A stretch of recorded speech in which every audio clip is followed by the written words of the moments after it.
semuanya, Assalamualaikum. Apa kabar kamu yang lagi nonton video ini? Semoga sehat dan baik-baik saja ya. Di video kali ini akan membahas tentang beberapa kontroversi yang dilakukan oleh FPI hingga statusnya dinyatakan bubar dan dilarang. Kenapa sampai dilarang? Tonton video ini sampai selesai dan jangan lupa subscribe ya. Pemerintah resmi melarang FPI berkegiatan beserta simbol dan atributnya di wilayah NKRI.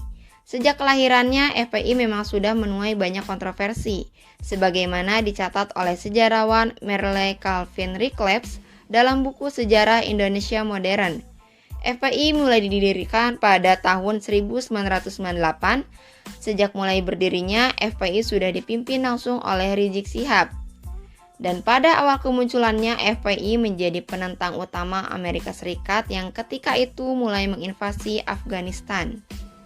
Reclebs mencatat, sejak kemunculannya, kegiatan FPI memang sudah berkisar pada penyerbuan dan perusakan tempat-tempat maksiat, seperti bar, tempat pijat, diskotik, hingga tempat perjudian. Selain itu, FPI disebut kerap menyerang kelompok religius lain yang tidak sejalan dengan pemahaman mereka. Salah satunya yaitu kelompok Ahmadiyah. Ketua Muhammadiyah saat itu, Ahmad Syafi'i Ma'arif, lantas menjuluki FPI sebagai preman berjubah karena tindakan barbar mereka yang sering mereka lakukan. Selanjutnya, FPI juga pernah menuai kontroversi pada tahun 2003 karena kasus sweeping tempat maksiat. Kasus ini bermula ketika sweeping FPI di tempat hiburan malam. Kala itu, Rizik Syihab menuding ada pejabat yang melindungi para pengusaha tempat hiburan malam itu. Tapi imbasnya Rizik Syihab harus mendekam di penjara setelah dijerat dengan pasal 154 dan 160 KUHP. Tidak hanya itu, FPI juga bersengketa dengan Presiden RI tahun 1999 sampai 2001.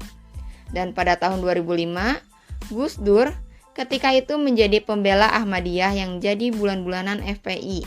Bahkan Gus Dur tidak segan-segan menyebut FPI sebagai organisasi bajingan. FPI lagi-lagi menuai kontroversi. FPI bentrok dengan Aliansi Kebangsaan untuk Kebebasan Beragama dan Berkeyakinan atau AKKBB. Lalu pada 1 Juni 2008, Rizik Syihab kembali menjadi tersangka. Kasus ini terus bergulir. Majelis Hakim memvonis Rizik Syihab dengan hukuman 1 tahun 6 bulan, terbukti bersalah telah melakukan perbuatan penghasutan. FPI juga pernah bersengketa sengit dengan Pak Ahok, masih ingat kan? Yang saat itu menjadi Gubernur DKI Jakarta pada tahun 2014. Puncaknya, FPI menjadi salah satu organisasi penggerak dalam aksi 4 November 2016 dan 2 Desember 2016. Aksi itu menuntut Gubernur DKI Jakarta nonaktif, yaitu Pak Ahok, yang telah ditetapkan sebagai tersangka dalam kasus dugaan penistaan agama. FPI kembali disorot ketika surat keterangan terdaftar atau SKT-nya tidak diperbarui karena permasalahan administrasi. FPI sejak 21 Juni 2019 berdasarkan hukum telah bubar karena tidak tercatat sebagai ormas. Menko Polhukam Mahfud MD menggelar pengumuman terkait status FPI. Pemerintah resmi melarang FPI.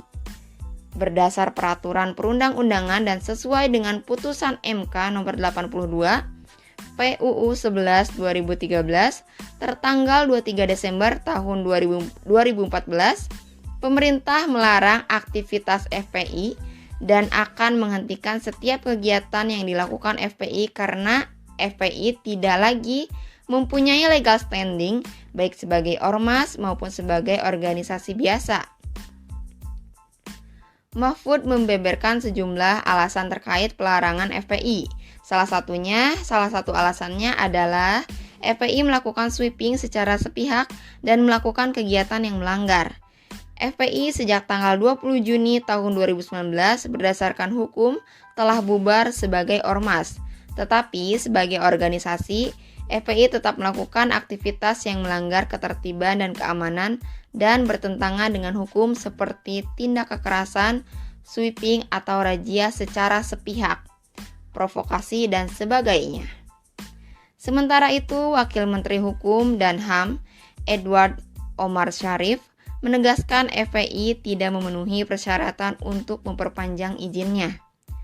Surat keterangan terdaftar FPI sebagai organisasi kemasyarakatan berlaku sampai 20 Juni 2019 dan sampai saat ini FPI belum memenuhi persyaratan untuk memperpanjang SKD itu. Oleh karena itu, secara hukum, pada 21 Juni 2019, FPI dianggap bubar. Itulah beberapa kontroversi dari FPI yang menyebabkan ketidaktenangan termasuk saya. Semoga kita semua bisa hidup damai tanpa merendahkan status, agama, suku, atau ras. Salam toleransi.